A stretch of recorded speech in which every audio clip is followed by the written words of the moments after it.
안녕하세요. 반갑습니다. 최한나의 하는검 5분 출퇴연 5의 시간입니다. 오늘은 여러분들 순서로 나열하는 문제로 많이 나오는 고려의 대외관계에 대한 이야기를 할 거예요. 거란의 침입, 여진의 침입, 몽골의 침입까지 정리를 할 건데요.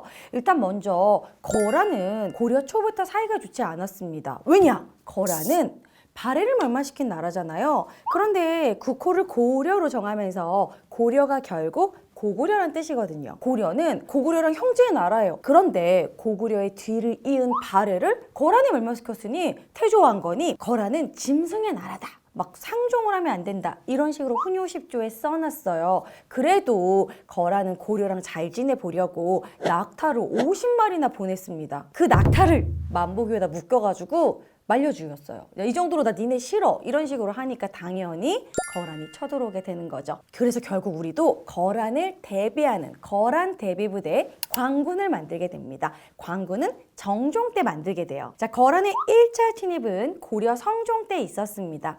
근데 서희가 봤는데 얘네들이 싸우려고 한 것이 아니라 잠깐 시비만 걸고 교류하고 싶어서 이러는구나. 그걸 딱 간파를 하고 서희가 이렇게 말을 합니다. 나 너네랑 교류하고 싶은데 요 사이에 여진이 껴가지고 못 가는 거야. 강동 6주 땅을 주면 바로 넘어가서 너네랑 교류할게.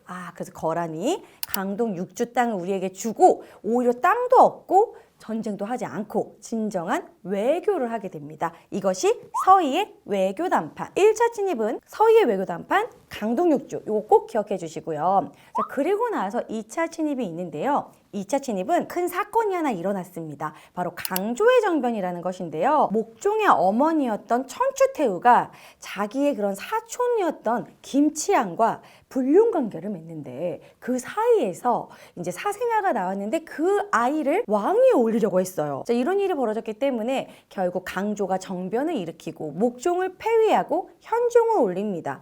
이 강조의 정변을 핑계로 거란이 두 번째로 2차 침입을 하게 되는데요. 이땐 좀 당했어요.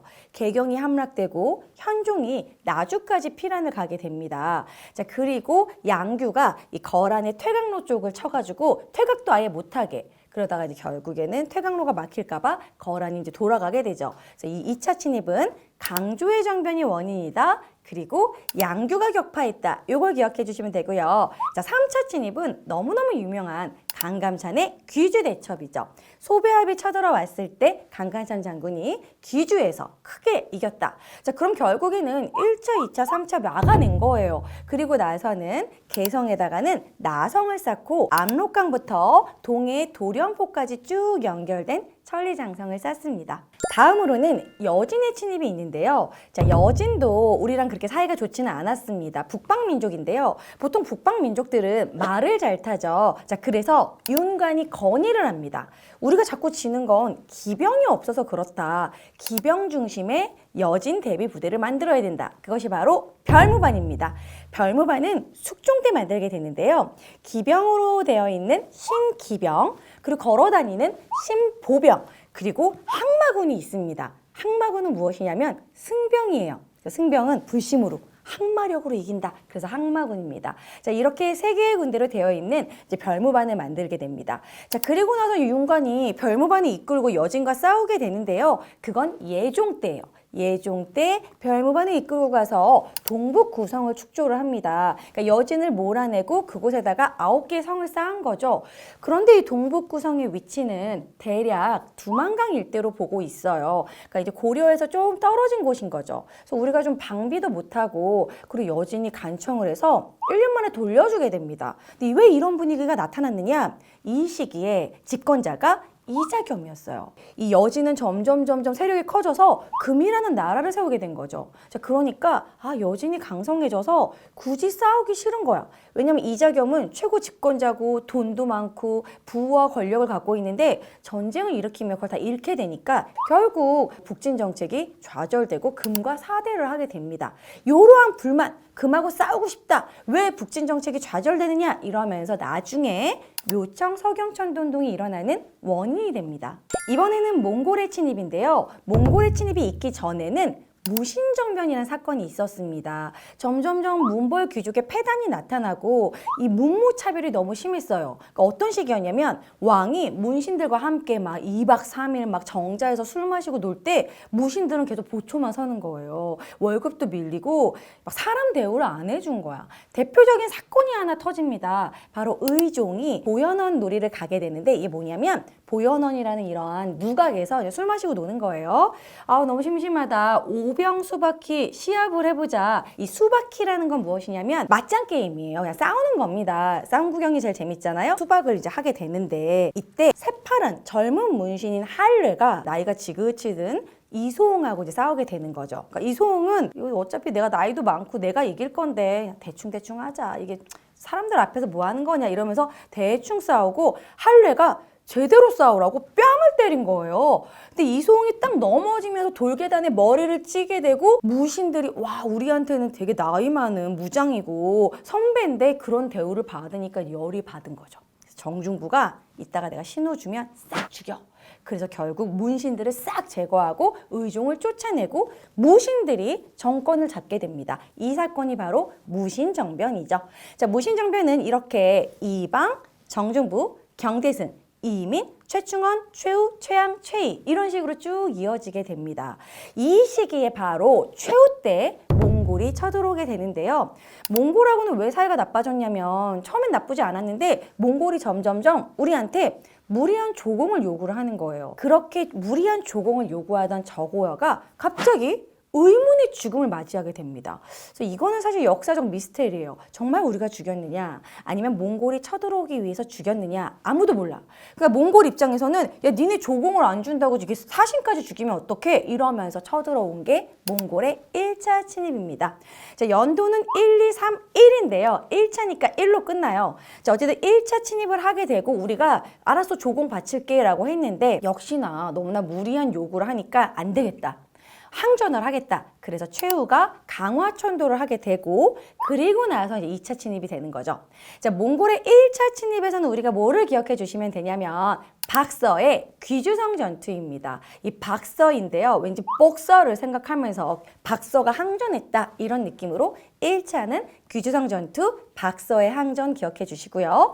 자, 그리고 강화천도를 했어요. 최후가. 왜 강화천도를 했느냐? 몽골은 기마 민족이니까 해전에 약해요. 그러다 보니까 섬으로 이제 천도를 한 것이죠. 강화천도를 한 뒤 2차 침입이 있습니다. 이 2차 침입에서는 반드시 알아줘야 되는 전투가 있어요. 바로 김윤우의 처인성 전투입니다.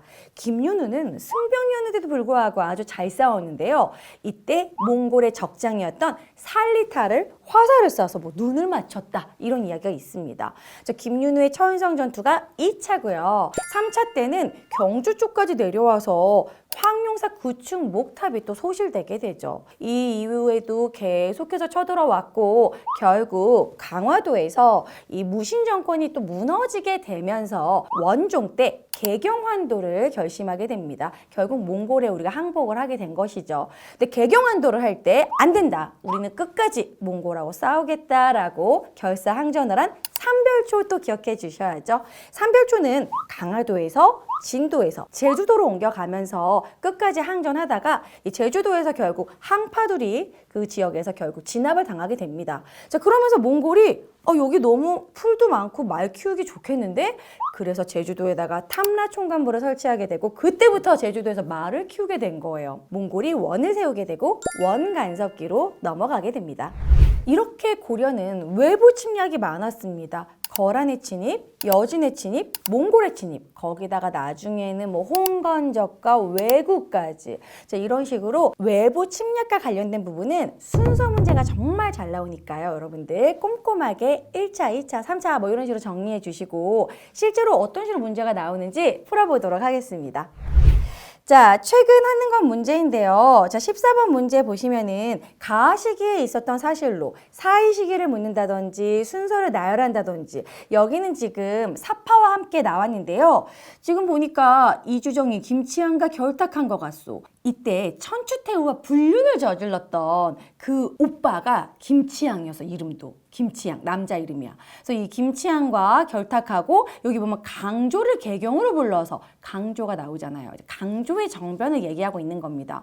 자, 그러면 강조의 정변 때문에 일어난 건 2차 침입이잖아요. 가는 2차 침입이 됩니다. 왜냐면 마지막 그림에 보니까 귀주에서 외적을 크게 무찌른 강감찬과 강감찬의 귀주 대첩 3차잖아요. 아, 그러면 가는 2차 침입이고 이때 현종이 나주를 피란을 갖고 양규가 격파했다. 그거 고르면 돼요. 자, 그러면은 정답은 3번이 되겠죠. 거란이 침입하여 왕이 나주까지 피난하였다. 1번 화통도감 화포 제작은 나중에 고려 말에 왜구가 쳐들어왔을 때 그때고요. 2번 신돈이 전민병정도감을 설치하려고 했다. 이거는 공민왕 때입니다. 그 다음에 4번 노비연건법은 고려 광종이죠. 5번 신기군, 신보군, 항마군 이것은 여진 대비부대 별무반과 관련이 있습니다. 자, 그래서 이렇게 3번이 되는 거예요. 우리가 순서만 알고 있으면 충분히 정답 선지를 찾을 수 있습니다. 자, 오늘 이렇게 고려의 대외관계에 대해서 알아봤는데요. 여러분들이 좀 어렵다, 순서를 좀 제대로 알고 싶다 그럴 경우에는 에듀일한국사에 제 한민검 심화 강의가 쫙 올라가 있습니다. 무료로. 구독, 좋아요, 알람 설정도 부탁드립니다. 자, 그럼 다음 오이의 시간에 만나요. 안녕!